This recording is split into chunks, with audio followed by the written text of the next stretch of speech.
দল থেকে যদি আসাম সিদ্দিকী না দেয় আমাদের করার কোনো সম্ভব আছে এখানে?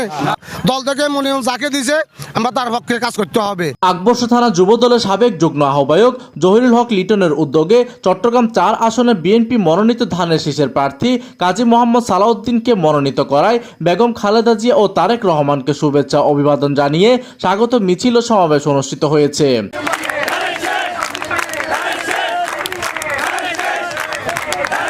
অদ্য 9 নভেম্বর রবিবার নগরী আকবর্ষ থানাধীন এলাকায় শুভেচ্ছা অভিবাদন জানিয়ে স্বাগত মিছিল সমাবেশটি অনুষ্ঠিত হয়। উক্ত মিছিলে আরও উপস্থিত ছিলেন 9 নম্বর ওয়ার্ড যুবদল নেতা আরিফ হোসেন, মোহাম্মদ জাকির হোসেন, মোহাম্মদ নাইম, রিপন, মোহাম্মদ রুবেল, আকবর্ষ থানা ওলামা দলের সদস্য সচিব মোহাম্মদ শাহিন। তারেক রহমান সবাইকে বলছে কি আপনার কোনো ব্যক্তির কর্মী না, ধানের শীষের কর্মী। আমরাও এই কথা বলতে চাই, আমরা কোনো ব্যক্তির কর্মী না, আমরা ধানের শীষের কর্মী। ধানের শীষ যার হাতে থাকবে আমরা তার জন্য লড়াই করব।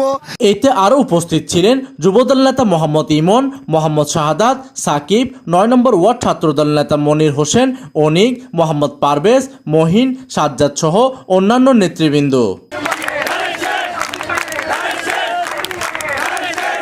প্রতিনিধির তথ্য ও পাঠানো চিত্রে ডেস্ক নিউজ, দিগন্তের বার্তা 24, চট্টগ্রাম।